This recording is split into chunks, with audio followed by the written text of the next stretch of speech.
आप सही करो, चाहे आप गलत करो, चाहे आप उलझो, कुछ भी करो, लेकिन वो टाइम आपका कंप्लीटली बर्बाद है।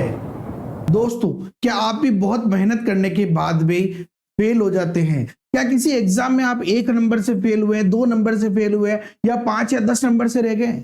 एग्जाम हॉल के अंदर लास्ट टाइम पे आपको लगता है कि खास 5 मिनट और मिल जाते तो मेरा सिलेक्शन हो जाता, खास 5 मिनट कम नहीं पड़ते। साथियों, अगर आपके साथ ऐसा होता है तो ये वीडियो आप लोगों की जिंदगी बदल सकता है। जी हाँ साथियों, एग्जाम हॉल में एक छोटी सी गलती के कारण आप मेहनत करते हुए भी बार बार फेल हो जाते हैं। आपको और आपके परिवार को बार बार रोना पड़ता है कि यार ऐसा क्या हुआ, मेरा बच्चा 1 नंबर से रह गया, मेरा बच्चा 0.5 नंबर से रह गया। साथियों, आज इस वीडियो में हम बात करेंगे उस छोटी सी गलती के बारे में, और ये मेरा दावा है, ये मेरी गारंटी है 100%। ये गलती समझने के बाद अगर आप ये गलती एग्जाम में नहीं दोहराएंगे तो ये 1-2 नंबर से फेल होने की टेंशन आपको नहीं रहेगी, क्योंकि सफलता आपके कदम जरूर चूमेगी। राम राम साथियों, मैं हूं जितेश और आप देख रहे थे जेकेएम थ्योरी। चलिए शुरू करते हैं तैयारी जीत की। बात करते हैं साथियों, सबसे पहले मैं गलती भी बताऊंगा, उससे पहले एक सिंपल सी बात बता देता हूं साथियों। देखिए, मेहनत करने का नजरिया बदल चुका है। आपको एक सिंपल सी एक छोटी सी स्टडी समझाता हूं मैं आपको, ठीक है ना। अब केवल मेहनत करने से कोई काम नहीं चलने वाला, ठीक है ना। बात करें अगर 2010 के पहले के बारे में, 2010 के पहले जब एग्जाम हुआ करते थे तो बहुत सारे टीचर्स, जो अभी टीचर्स है, बहुत सारे पटवारी, यानी जो भी गवर्नमेंट जॉब में लगे हैं, वो कोई ना कोई काम करते हुए या थोड़ी बहुत स्टडी 4-5 घंटे पढ़कर ही सिलेक्शन ले लेते थे। जैसे मान लो किसी की 10th तक की मैथ्स बहुत मजबूत थी, तो 2010 के पहले केवल 10th तक की जो मैथ्स है उसके बलबूते और 11th 12th का थोड़ा सा बेस, उसके बलबूते पे सेकंड ग्रेड में सिलेक्शन हो जाता था। 2010 से 2020 में दौर थोड़ा बदला, और 2010 से 2020 के अंदर तक की बात करें तो हमारा जो 11th और 12th है, ये वाला पार्ट सबसे महत्वपूर्ण था। बहुत सारे लोग तो ग्रेजुएशन को छेड़ते ही नहीं थे, केवल 11th 12th और 10th तक का पार्ट इसको लिया, तैयारी करी और सेलेक्ट हो जाते थे और सेकंड ग्रेड फर्स्ट ग्रेड के टीचर बनते।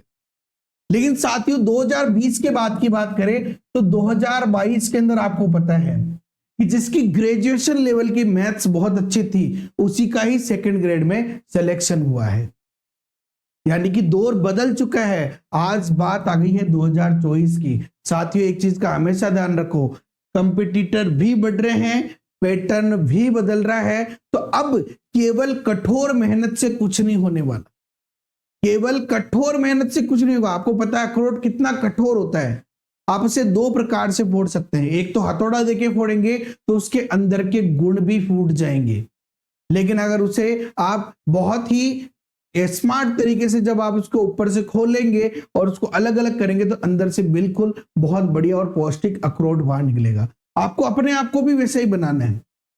कैसे बात करें, अब आपको केवल कठोर मेहनत ही नहीं करनी है, आपको स्मार्ट तरीका भी अपनाना है। आप पढ़ने के साथ साथ दोहरान भी करें, और साथियों एग्जाम हॉल में कौन सी गलती ना करें उसके बारे में अब मैं सिंपल सी बात है बिना देर करे बताता हूं, क्योंकि आपका और मेरा टाइम बहुत ज्यादा कीमती है। चलिए बात करते हैं साथियों। अब मैं बात कर रहा हूं कि एग्जाम हॉल में क्या चीजें हैं जो हमें ध्यान में रखनी है। तो सिंपल सी चीज पे बात करूंगा मैं। देखिए, सेकंड ग्रेड 2022 की अगर मैं बात करूं तो 150 में से साथियों 12 प्रश्न ऐसे थे जो डिलीट कर दिए गए हैं। 150 में से 12 प्रश्न ऐसे थे जो डिलीट कर दिए गए हैं। अब आपको पता है सेकंड ग्रेड को ऐसे वैसे तो नहीं आ जाती, बहुत सारे क्वेश्चन ऐसे भी जो एक एक 1.5 पेज पे सोल्व हुए हैं। यानी अगर एक क्वेश्चन को करने में अगर एवरेज 3 मिनट का समय भी लग रहा है, तो 12 क्वेश्चन को करने में आपको 36 मिनट का समय लग रहा है। यानी आधे घंटे से भी ज्यादा समय लेने के बाद इन 12 प्रश्नों को, चाहे आप सही करो, चाहे आप गलत करो, चाहे आप उलझो, कुछ भी करो, लेकिन वो टाइम आपका कंप्लीटली बर्बाद है। क्यों? क्योंकि वो क्वेश्चन डिलीट होंगे तो बोनस सबको मिलेगा, या फिर अगर उनको हटा के नंबर ऐड करेंगे तो वो सारे क्वेश्चनों में सब स्टूडेंट के लिए होगा।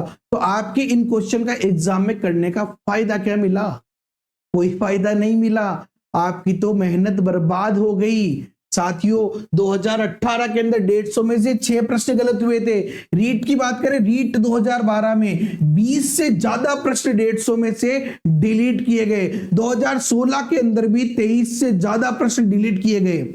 साथियों इतने प्रश्न डिलीट किए जा रहे हैं, लेकिन इन प्रश्नों के ऊपर हम एग्जाम हॉल में कितनी मेहनत करते हैं और बाद में बहुत ज्यादा ये डिलीट हो गया, 1 नंबर से रह गया। क्यों रह गया? इन 12 प्रश्नों में से क्या आपने 3-4 प्रश्न, जिसने भी सेकंड ग्रेड 2022 दिया है, क्या इन 12 प्रश्नों में से अगर आपकी तैयारी अच्छी थी, अगर आप 1-2 नंबर से रहे हैं, 4-5 नंबर से रहे, क्या इन 12 प्रश्नों में से किसी भी एक प्रश्न पे आपने ट्राई नहीं किया? क्या पता इन 12 के अलावा किसी और प्रश्न पे आप मेहनत करते और वो आपका सोल्व हो जाता। एग्जाम में लास्ट टाइम में आपके पास समय नहीं बचा, क्या पता इन 12 प्रश्नों पे आपने टाइम वेस्ट किया हो। अब आपको एग्जाम में करना क्या है साथियों, 150 प्रश्न एग्जाम में आ रहे हैं, जैसे अपने सेकंड ग्रेड में, चाहे आप फर्स्ट ग्रेड दे रहे हो, रीट का कोई भी एग्जाम दे रहे हो, सबके लिए ये चीज अप्लाई होती है। आपको प्रश्न पढ़ते ही ये जरूर देखना है कि ये कहीं डाउट प्रश्न तो नहीं है, कहीं ये डिलीट होने वाला तो नहीं है। ऐसे प्रश्नों को आपको छोड़ना तो नहीं है, ये नहीं कह रहा मैं छोड़ दो बिल्कुल ही, लेकिन एग्जाम में लास्ट में जाके उनके ऊपर एफर्ट लगाओ, पहले मत लगाओ। क्यों पहले मत लगाओ? क्योंकि आप पहले एफर्ट लगाओगे, आपने 3 मिनट खराब कर दिए, 4 मिनट खराब कर दिए, बाद में चला क्वेश्चन तो डिलीट है, क्वेश्चन तो गलत है, आपको मिला क्या? जैसे कैसे पहचाने फिर इन प्रश्नों को, तो उसके लिए मैं आप लोगों के लिए कुछ प्रश्न भी लेके आया हूं। जैसे देखो, ये प्रश्न अपना 2022 सेकंड ग्रेड का प्रश्न है, प्रश्न संख्या 9 जो हमारा ऑफिशियल है। अब रूपांतरण W z-z+1 वृत्त x² + y² = 1 को निम्न में से कौन सी सरल रेखा में प्रतिचित्रित करता है, जहां पे W = x + i/v और z = x + i/y, जबकि आंसर हमारा u में दे रखा है। तो यहाँ पे W की जगह क्या होना चाहिए था, मतलब W बराबर क्या होना चाहिए था, u + i/v। इसका मतलब यहाँ पे ये मिसप्रिंट है। अब आपको क्या करना है, अगर आप हिंदी मीडियम के स्टूडेंट हो तो इंग्लिश मीडियम में भी चेक कर लो। अगर इंग्लिश मीडियम में यहाँ u है तब तो ये प्रश्न डिलीट नहीं होगा, लेकिन अगर ये x है, इसका मतलब है कि इस प्रश्न के डिलीट होने की संभावना है। या तो वो फर्स्ट टाइम पे कर दे, या कोई लोग हिट लगाएंगे उसमें डिलीट करेंगे। यानी अगर संभावना है तो इस प्रश्न को हमें ट्राई करना ही नहीं है शुरू में। जब मेरा पेपर खत्म हो जाएगा, जब मुझे लगेगा कि यार अभी भी 10 मिनट बाकी है, मैं एफर्ट लगा सकता हूं, तब मैं एफर्ट लगाऊंगा, वरना क्यों लगाऊं यार। मैं हो सकता है 5 मिनट जो मैंने इसके ऊपर खर्च किए हैं वो 5 मिनट में कहीं और खर्च करता तो आज मैं भी सेकंड ग्रेड टीचर होता। ऐसी भावना आपके अंदर होती, ऐसा आपको लगता, ऐसा आपके पेरेंट्स को लगता है कि यार खास मेरा बच्चा जो कह रहा था ये प्रश्न डिलीट नहीं होता, मेरा तो सही था, u = 0 आया, इस प्रश्न के डिलीट होने के कारण मैं बाहर हो गया। भैया ये प्रश्न तो डिलीट होना ही था, गलती हमारी है।